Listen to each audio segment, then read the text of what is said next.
right, we are back. Welcome back to Bailey Price Media as we are live here on this fine Sunday.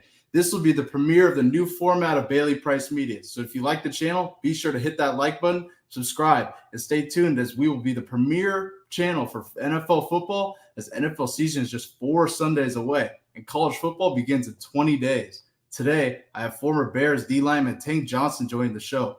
And he's got something to say about Caleb Williams, a rookie quarterback, telling his teammates to clean up the Bears locker room during training camp. We will break this situation down in its entirety. So stay tuned. This is going to be a good one. I know Tank's ready to go on this one. See you guys on the other side.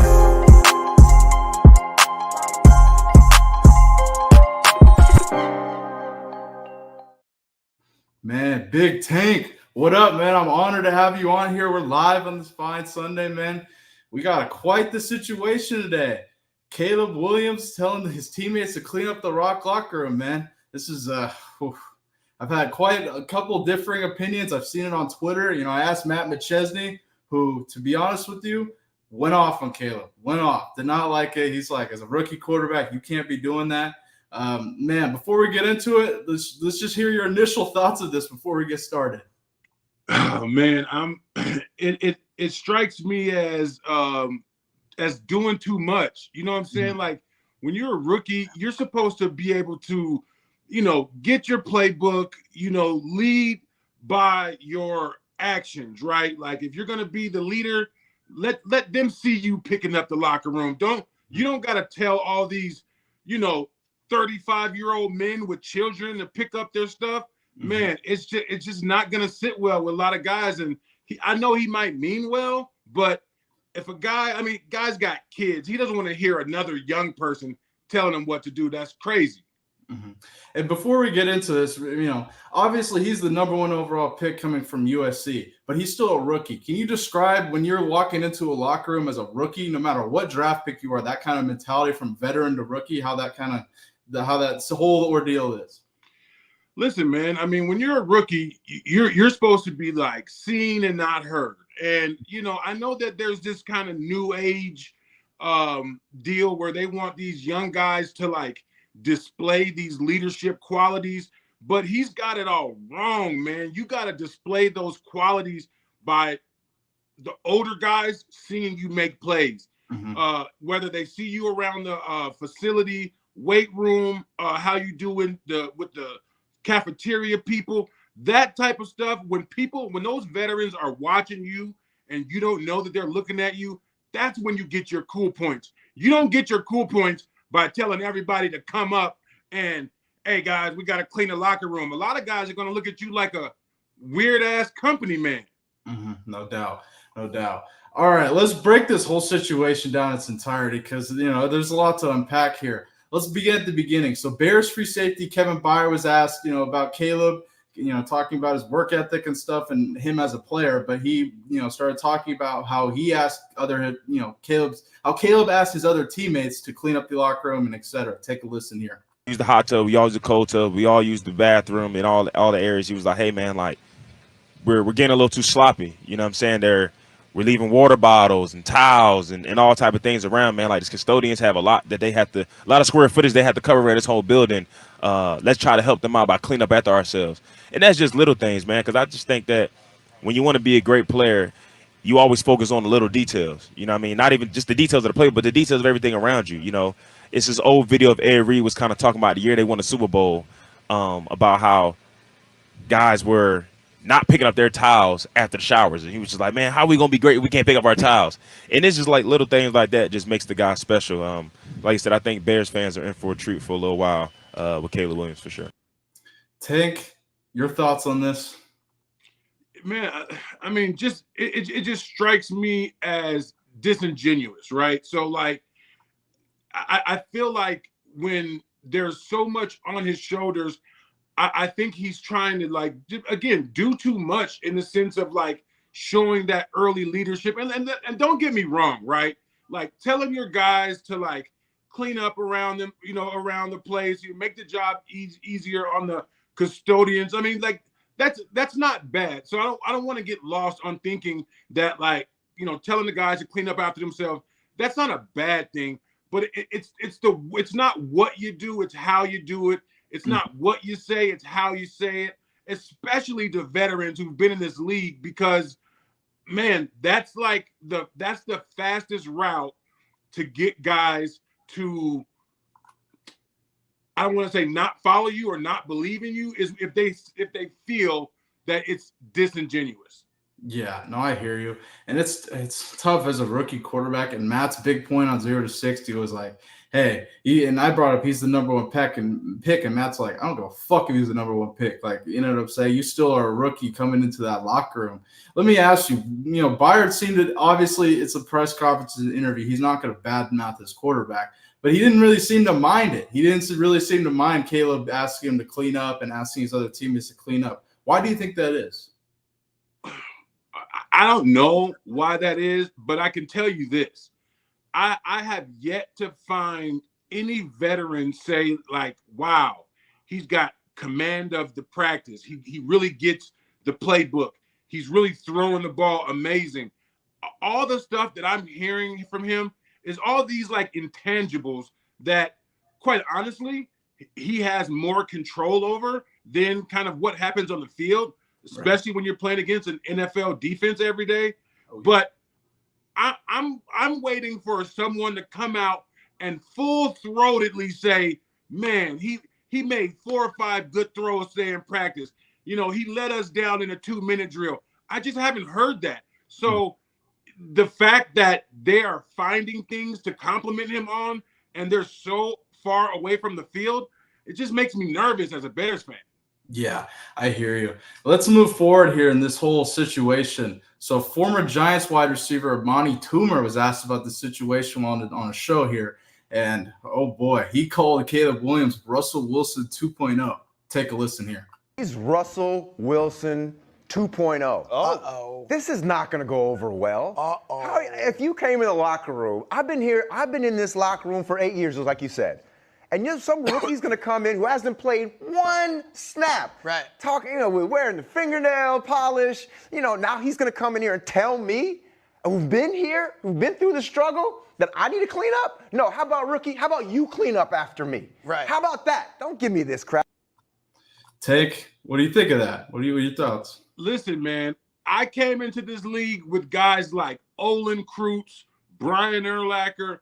These guys were solidified all-pro players, and they kept the locker room tight by keeping rookies in check, right? Like there was no rookie that was going to go tell Olin Kreutz or Brian Urlacher to pick up anything, man. And it's like, I know those veteran locker rooms, and it's the Bears are not in a complete rebuild. So there's a lot of guys who were there last year who are good, talented, who led last year. So I'm certain that throws them off. And to the whole point of Russell Wilson 2.0, listen, man, the locker room hates nothing more than a fucking company man.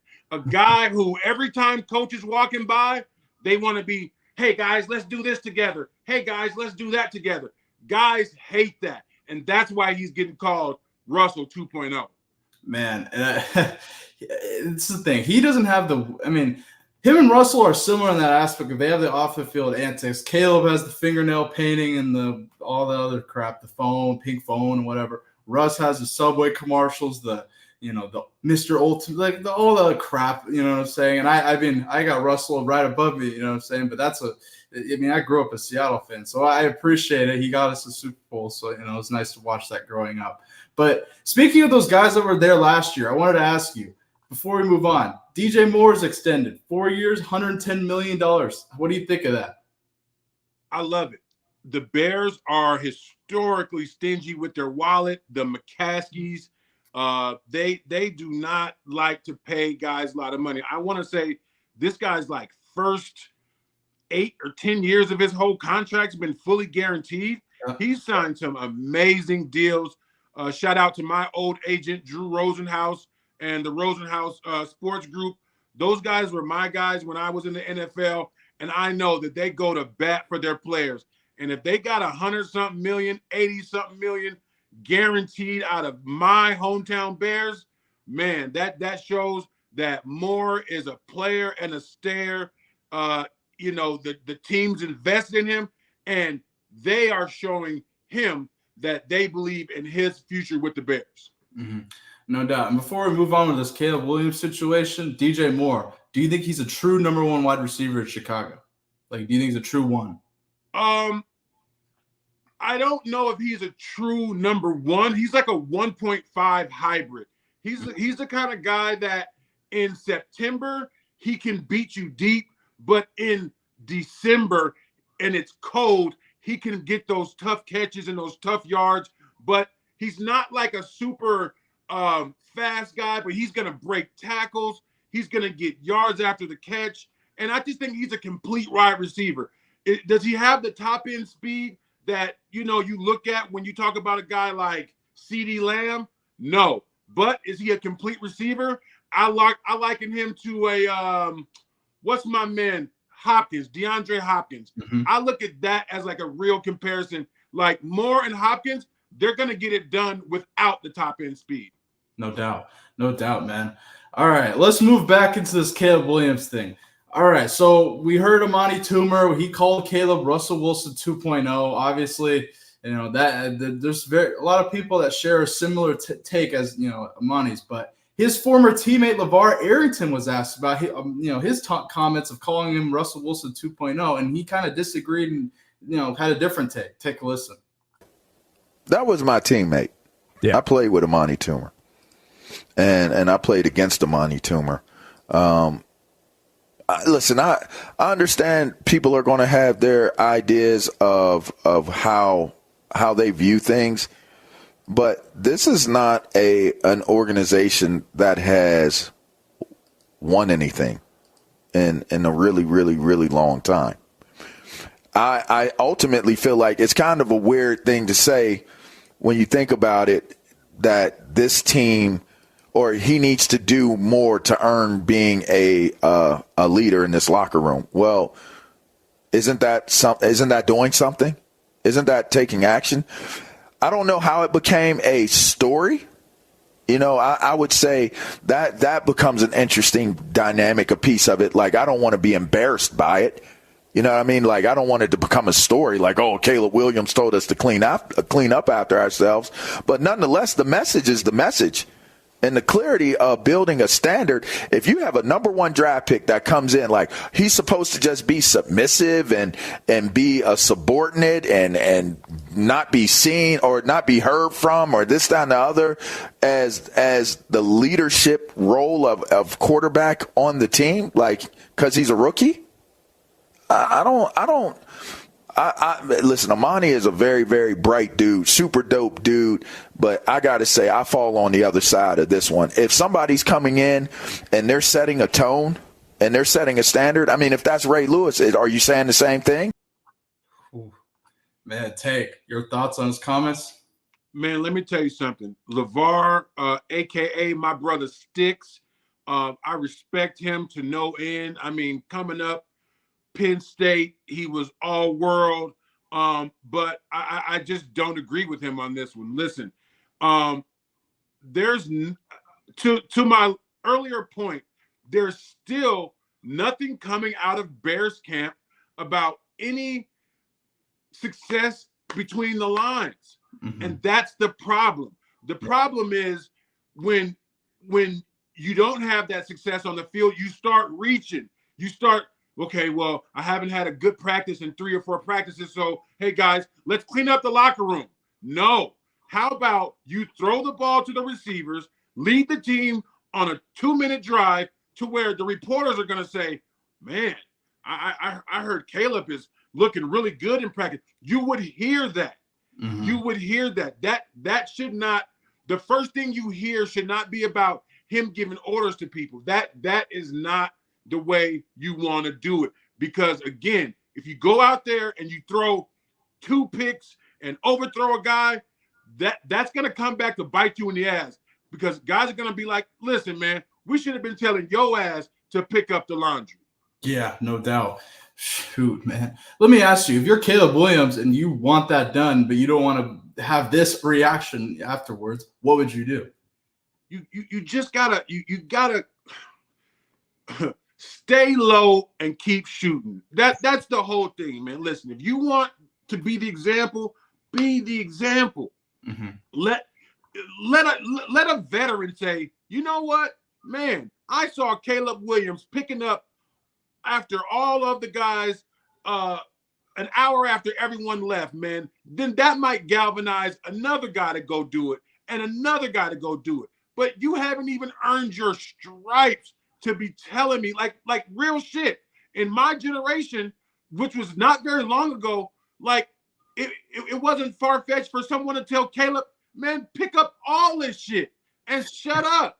Like that's normal. That was normal. So for a guy to come in and be so comfortable talking to a bunch of grown men with kids, man, it's a different day, man. And that shit would not have flown with Olin Kreutz and Brian Urlacher, Roberto Garza, Reuben Brown, John Tate. They would have probably taped that boy up and threw him in the cold tub. Yeah, that's what I wanted to ask you. If he had walked in and he was your quarterback and you were a vet, and he walks in, what would your reaction be? What would you say to him? Bro, I mean, I probably, first of all, I was never the guy who liked the, hey, bring it up here. I got something to say, guys. We got to do this. And I never liked that. I never liked that guy, right? I'll let you get your shit off once, but like the next time you bring it up and you start talking, I'm gonna be like, hey, all right, nah, fuck all that. Bears on 3, 1, 2, 3 Bears.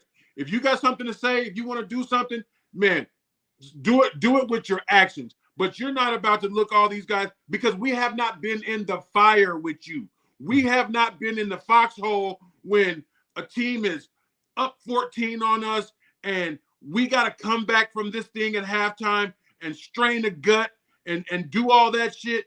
We haven't been in that situation with you. All we know about you is you got feminine energy and you overthrow people. So right now, until I see you in that foxhole catching bullets with us, do us, maybe hand off the ball, go out there and get a lead block and chop somebody the corner down, I don't want to hear nothing from you, bro. That's what I would be on.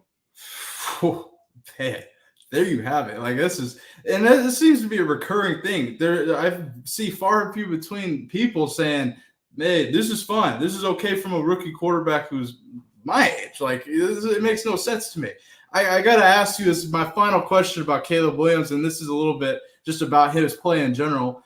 We're in fucking August now. We had our first preseason game, the Hall of Fame game, this past week. What are your thoughts on Caleb Williams? What have you heard out of Bears camp so far in training camp? I mean, the thing is, to my earlier point, I haven't heard enough. I know that he's. I don't know if he's signed or he's trying to finish his contract or whatever he's doing. Yeah, he signed it. He's finally signed it, like I think 2 weeks ago now. Okay, good. Well, now that he's signed, I was a little. Listen, I played in the Hall of Fame game when I played for the Bears, the Cowboys, and the Bengals. I got that. I drew that straw 3 different times. And listen, there were some Hall of Fame games where I only played 1 series. Mm-hmm. There were some Hall of Fame games when I was in Dallas, when I was backing up Jay Ratliff, I was into the second quarter. Mm-hmm. But I would have liked to seen him out there doing something. So, yeah, man, it's just a crazy deal, man. For him, I just would want to see him in a Bears uniform, leading these guys. I just haven't heard enough. That's fair, and yeah, I totally understand about the Hall of Fame game. 2 things: should he have played in the game? I understand the coaching staff said not to, or said they weren't playing starters. Do you take issue with the coaching staff for doing that? Is my other question. With McMichael going into the Hall of Fame, Julius Peppers, who was a Bear for a second, Devin Hester, I think it was only right for the Bears organization to put the foot forward to put our new shiny toy out there. Although the game only went 2.5, quarters, for all of the Hall of Fame hype to have the Bears in town, our number 1 pick, I don't care if he played 1 series, that would have done something for the Bears fans. And I'm starting to get the feeling that they're hiding him. I'm getting the feeling that he's behind, and they're like, man, we got to catch him up a little further before we put him on the national stage. Because if we put him out here too early and he loses his confidence, our number one pick is behind the 8 ball going into September. Wow, so that's surprising. And this is tough because he's a number one pick. You would think that if he's behind in progression, you would want to play him in that game. That's the ironic part. Absolutely. I listen, man. Like I'd give him, a series of plays that could only give him confidence. Listen, handoff, tight end, get him off the field. Mm-hmm. I mean, I'm sure Aaron Rodgers didn't anticipate tearing his Achilles in the opening drive, but I mean, listen, there's nothing wrong with bringing him out there, letting him hand off the ball, dumping the ball off, and getting him out of there. There's nothing wrong with that.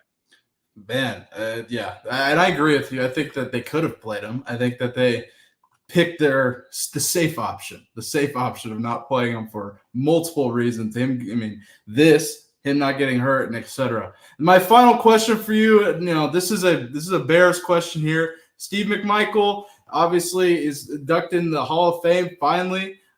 He was diagnosed with ALS in 2020, obviously, but he had his Bears teammates alongside him, for him in the induction. Tank, what are your thoughts on this? Man, listen, as a kid who grew up in the Chicago area, Gary, Indiana, where I was born at, I was a Bears fan. I was dancing to the Super Bowl shuffles in my little tighty whities at 5 years old. Steve McMichael, Richard Dent.